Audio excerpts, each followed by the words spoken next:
But first to Barack Obama's day. He was back in Colorado, site of this summer's Democratic National Convention, and tonight it appears the party's decision to hold their convention there may have paid dividends. NBC's Lee Cowan is in Fort Collins tonight to explain. Hi, Lee. Hi, Lester. Yeah, although John McCain may have actually poured more money into Colorado before the Democratic convention here, since then Barack Obama has flooded the state with ads. But ever since early voting started here last Monday, both campaigns have been trying to get their volunteers out and get their supporters to commit early. It was a get-out-the-vote rally large even by Barack Obama's standards. Do you ever have small crowds in Denver? Today's mile-high message to undecideds was simple. Use what John McCain said this morning on Meet the Press against him. So do we share a common philosophy of the Republican Party? Of course. Just this morning, Senator McCain said that actually he and President Bush share a common philosophy. That's right, Colorado. I guess that was John McCain finally giving us a little straight talk.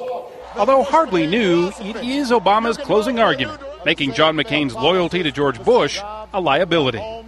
Just the other day, George Bush returned the favor and voted early for John McCain.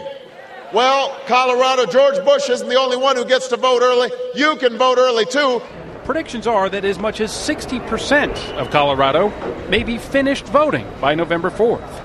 So far, the number of Republicans and Democrats who have done so already here is about even, which is why both sides are fighting so hard. It's time for a president who changed the economy, not change the subject. The point of the ad and the point of a new speech to be unveiled tomorrow, aides say, will be to make the case that John McCain hasn't distanced himself enough from the Bush years, hasn't told voters one major policy difference he has with the previous administration. And that, aides say, leaves Obama to make the case for him. Now, Lester, one of the things that the campaign is worried about is that when people see the huge crowds that Obama's been drawing lately, it was another 50,000 people here at Colorado State University tonight. When they see that, they're afraid that people will think, oh, he's got it all locked up, and they won't come out and vote. That's why aides say that their ground effort here is in overdrive in all of these states. Lester. Lee Cowan in Fort Collins, Colorado. Lee, I'll ask you to stick around as well. I want to first, though, take a look at our battleground map that I talked about earlier. The yellow states represent toss-ups. As of Friday, there were 8. This morning, that map changed to 6 toss-ups.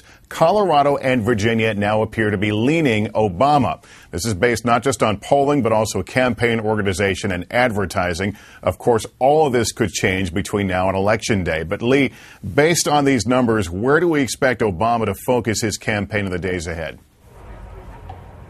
Well, in the next coming days, Lester, we're going to be in Ohio, we'll be in Pennsylvania, we'll be in Virginia, also Florida, all very, very big battleground states. But the good news for Barack Obama is if in fact a state like, for example, Colorado does start leading his way, that's just a different path to those 270 electoral votes. The campaign has said all along that they wanted to broaden the electoral map. They didn't just want one path there. They wanted several options. If option A doesn't work, then they can fall back on B or C. So if things do well out west, that could mean that he could lose Ohio, for example. It could mean he could lose Pennsylvania, but if he picks up states out west, that may make up the difference. All right, let me turn to Kelly O'Donnell right now. These numbers hold, and Obama, in fact, has found a path to 270 without Pennsylvania, Ohio, and Florida.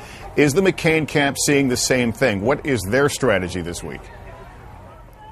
Well, theirs is much more narrow to get to 270 if Colorado does go for Barack Obama and if some of those western states go his way as well. So what you'll be seeing from John McCain is a lot of time in Pennsylvania. That is a blue state where they think there might be some potential to make up ground and perhaps take that out of Obama's column. They're also looking at New Hampshire, also a blue state, but with McCain's long personal history of campaigning there, they hope that can go for him. And they also talk about Virginia. That's one they say they must have in order to put this together. All right, Kelly and Lee, thanks very much.